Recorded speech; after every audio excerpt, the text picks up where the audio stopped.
it shows that there has been a genuine shift, that Trump is now wanting to get tougher on Putin. Donald Trump, let's talk about him first of all. He was hosting President Erdogan of Turkey at the White House today. The two leaders sat down to discuss trade, Russia and the war in Gaza.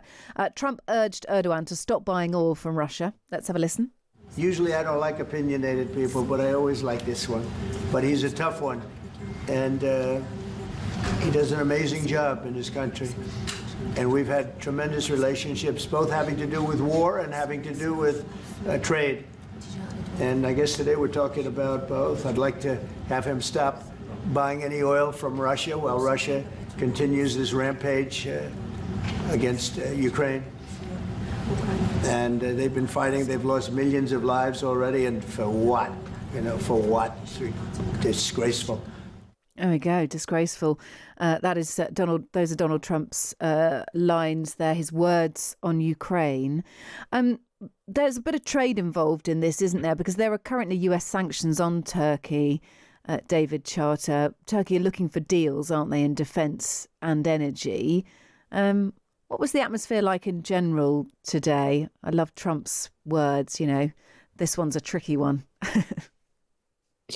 Yeah, it's always it's a little tense with President Erdogan, I think, because Trump is slightly wary of him, because here's a man who does speak his mind and who's in a way quite unbiddable. He's really determined to keep Turkey in every camp. Really, he's obviously a crucial NATO member.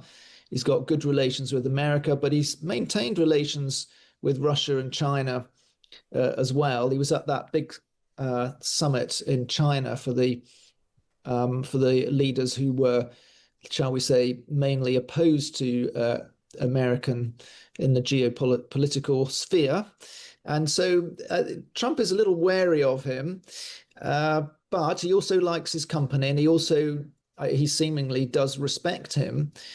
And he's got a good carrot, actually, in the American F-35 fighter jets, which have been blocked from Turkey, which Turkey wants, along with several other close allies of America. Only the closest allies are allowed to have these planes, the best fighter jets in the world, apparently, which Britain does have access to, along with Israel, but very few others. And so there's a carrot for Turkey. And what Trump wants, of course, is as he says, to end the war in Ukraine. Really amazing language, actually, that we're now hearing from Trump, talking of the Russian rampage. I've never heard him use that before in relation to Russia in Ukraine, saying it's a disgrace. So he does use that word. He throws that word around a little bit. It's a disgrace, but to call it a rampage was new.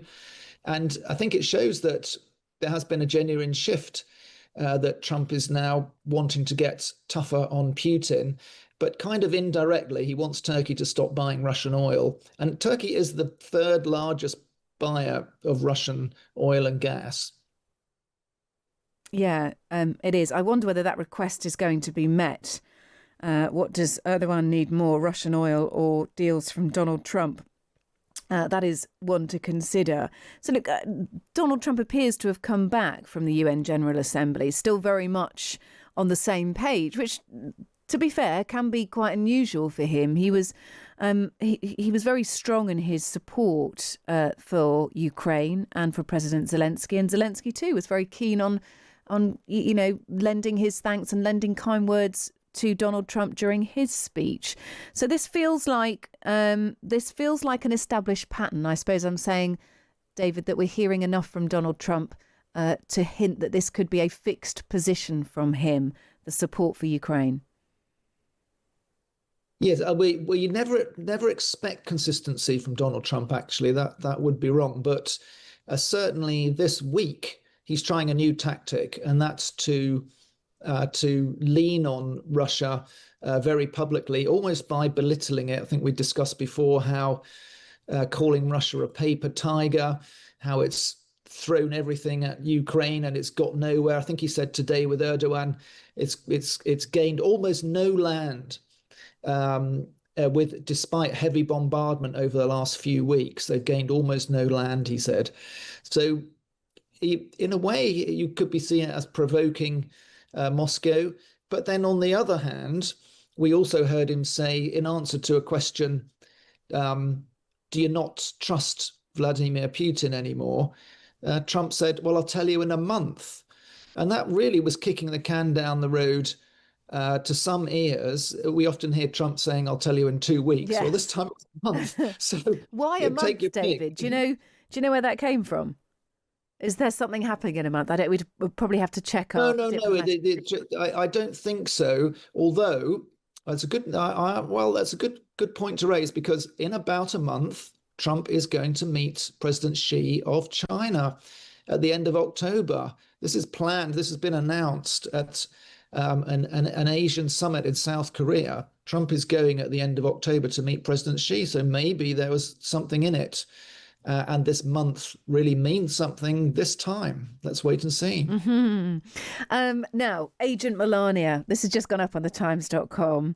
It's a piece from the Times Washington editor Katie Balls, and she describes Melania Trump, the First Lady's more active role in Trump's second term, with Melania stepping out of the shadows, she says. This week she launched an effective First Spouses Club focused on using technology to help children. Her audience included Queen Rania of Jordan and Alina Zelenska, Ukraine's First Lady. And we also heard, actually, Alina Zelenska tell Janice Turner in her interview that actually she's sort of formed a great friendship with Melania Trump, and the two women are sort of working together to make sure that the message gets home to Donald Trump on Ukraine loud and clear. And we've seen from the past week, perhaps it's working.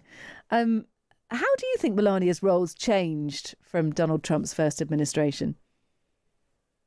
I think not only is she appearing a little bit more in public and seemingly much happier to embrace this role of First Lady, which she seemed actually to begrudge rather in the first term. She was much more protective of their son Barron. Of course, he was much younger then. He was school age. Now he's at university.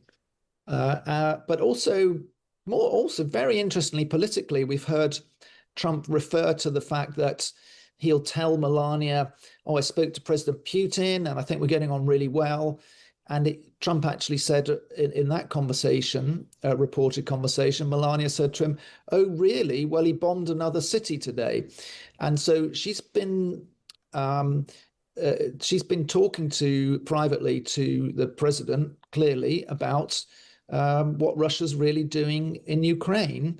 And when Trump had his Alaska summit, there was a letter released, wasn't there, from Melania to President Putin of Russia, a letter about the children, saying, please take care of the children. And although it was written quite generally, it was taken to mean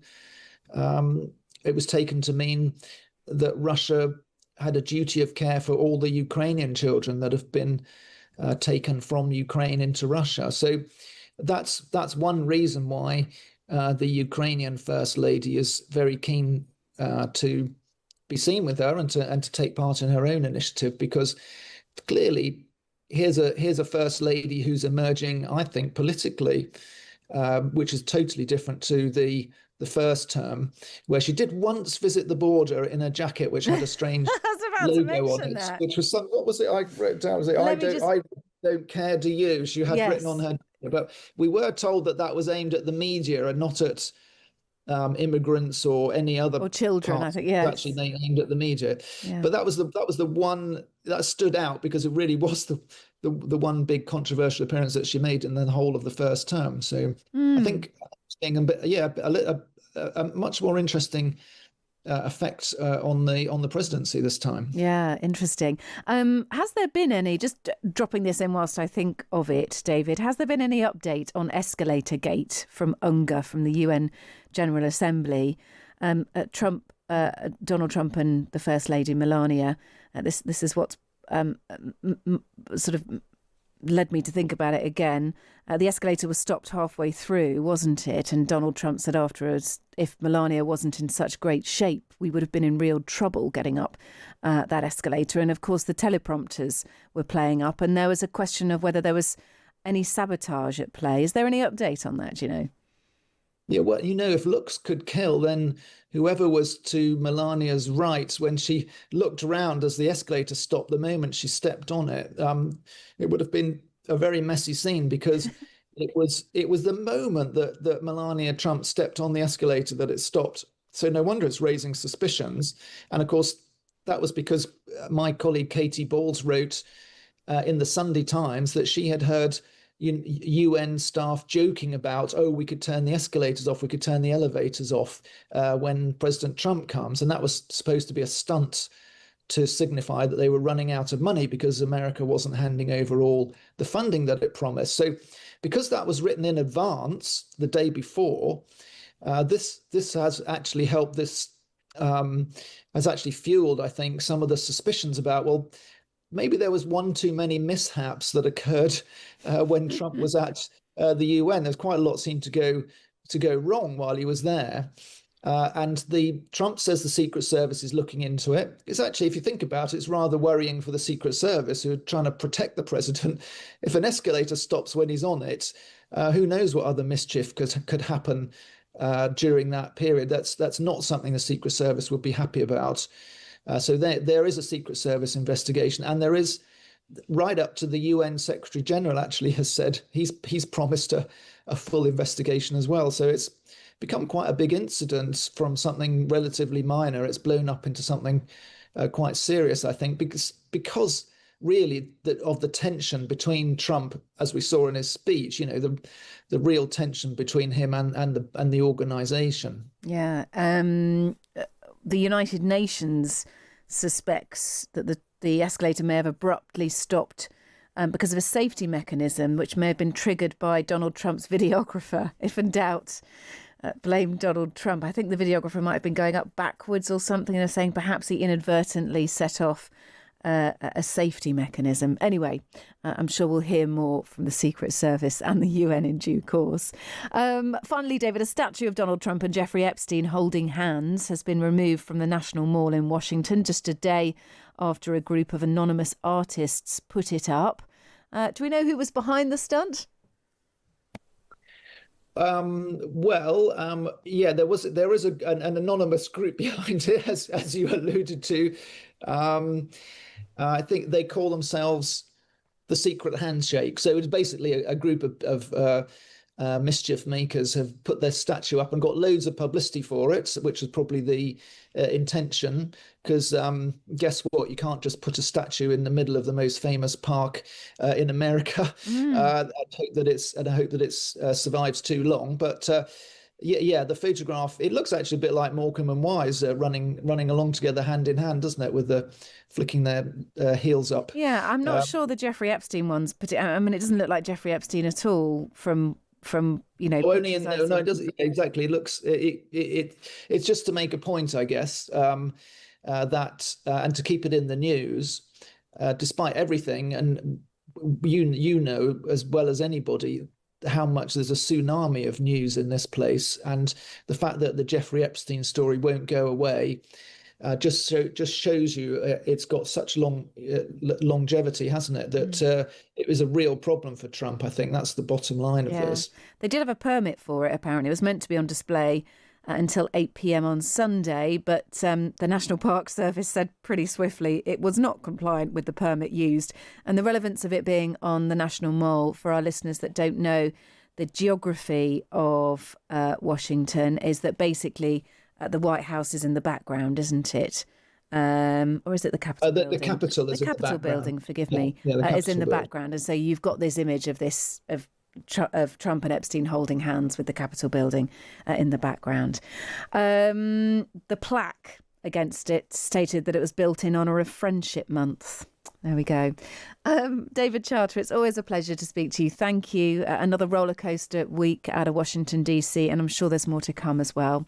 David Charter is the Times' brilliant US assistant editor. You can read David's work and, of course, the work of his brilliant colleagues throughout America at thetimes.com. Katie Ball's piece is there on Melania Trump, and there's much more besides. And, of course, it features daily in the paper. Thanks, David.